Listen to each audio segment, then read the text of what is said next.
By looking at this plot, you would be able to comment about 4 different parameters. Which class were there more number of people in first class or second or third of crew? It so happens that the crew are the highest proportion, followed by the third class, then first class, and then the second class.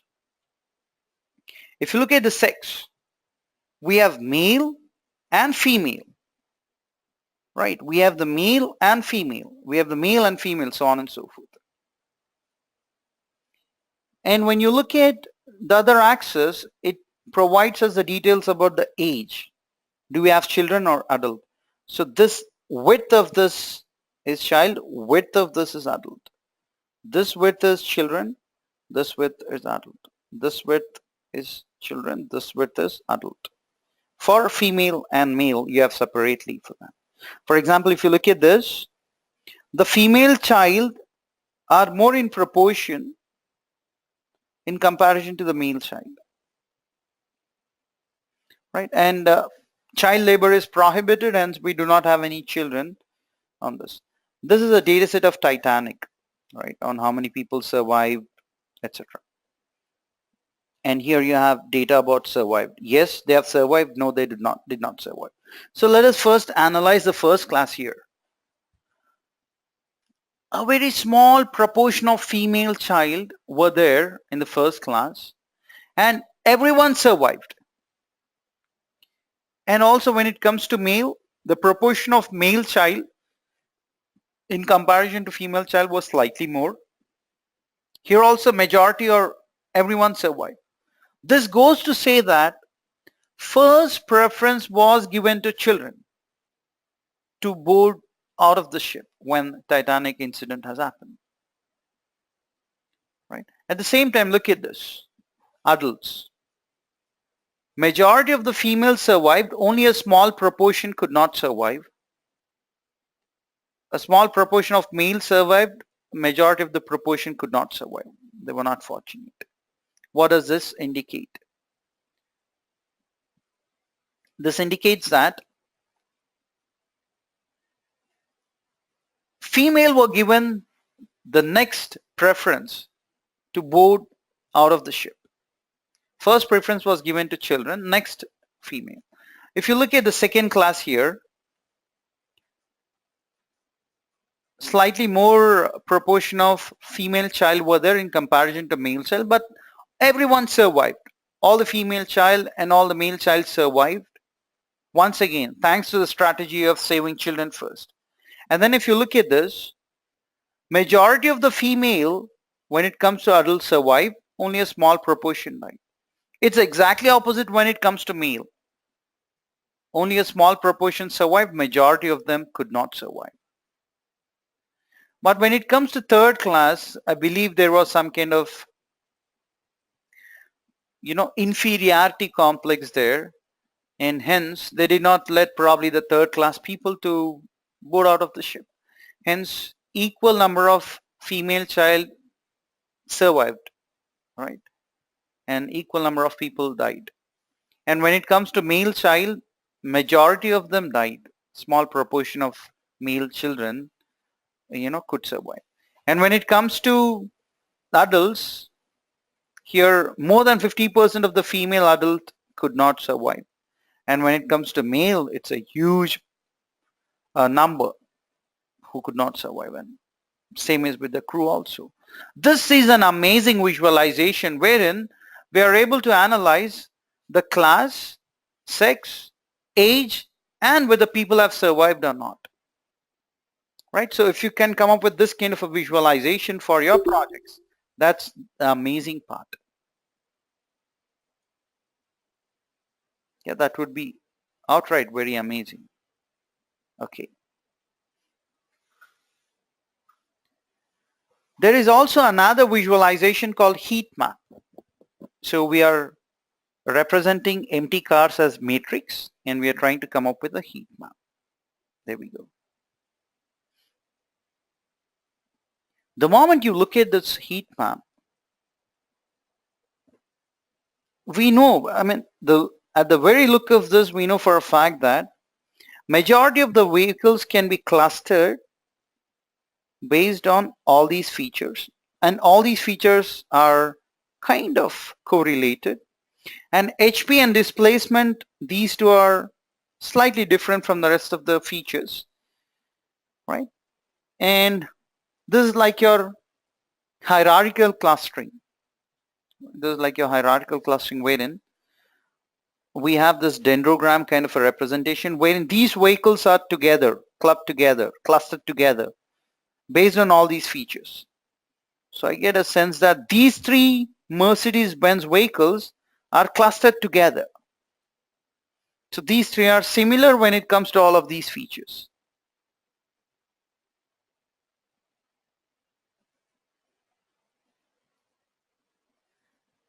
And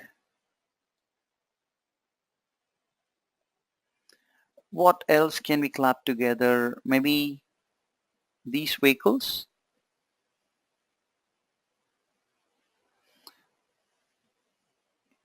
I'm roughly just drawing that. So maybe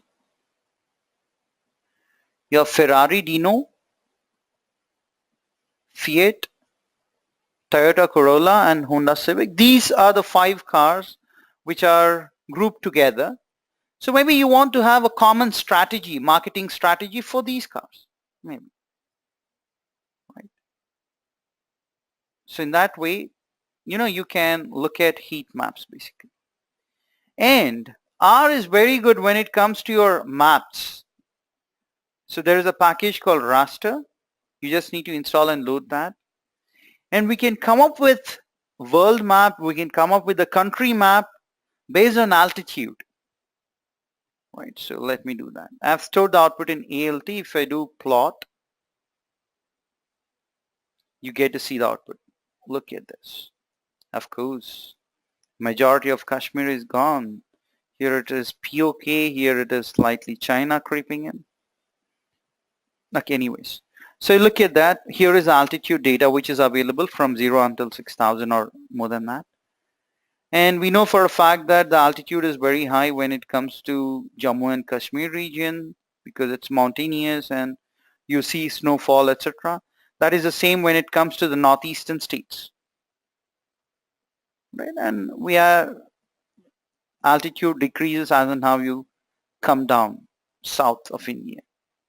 We can also do a lot of analysis. For example, if you look at this, we have India and we have level 3. Level 3 is state, district and taluk. State is level 1, district is level 2 and level 3 is taluk. So let me run this. And we have stored the data in GADM. If you just look at the heading of that. Well, let me rerun this so that, yep, there we go. So we have country, we have the state, we have the various districts, and we have the taluks pertaining to that. For example, India, Andhra Pradesh, Anantapur, and within Anantapur you have Anantapur, Dharmavaram, Guti, so on and so forth. These are all your taluks basically. If you do just a simple table, you get to see how many taluks are there in different states. And there is also Telangana, which is a state which is recently formed. It is crafted out of the then Andhra Pradesh, right? So I'm assuming that the data is most updated here. We can also look at the various states pertaining to India. For example, we can look at Gujarat. Yeah, let me run that. And if you try to plot it, it will show you the various taluks in Gujarat. Oh, we need to wait for a while.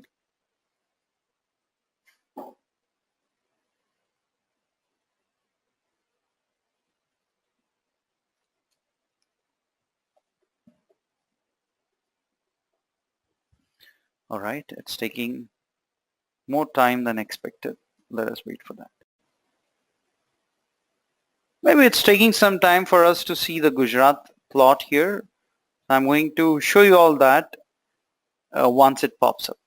Meanwhile, to close this tutorial, we have 3 functions to be discussed, which is relevant from natural language processing perspective, which we are going to discuss tomorrow. List and unlist. So we are creating a list A and B. You have numerical values and non-numerical values, and we are creating 2 vectors, A and B, and we are trying to create a list out of that. Now, it's still creating, so let us wait for a moment. I believe this has to do something with the Gujarat plot, which is not appearing yet.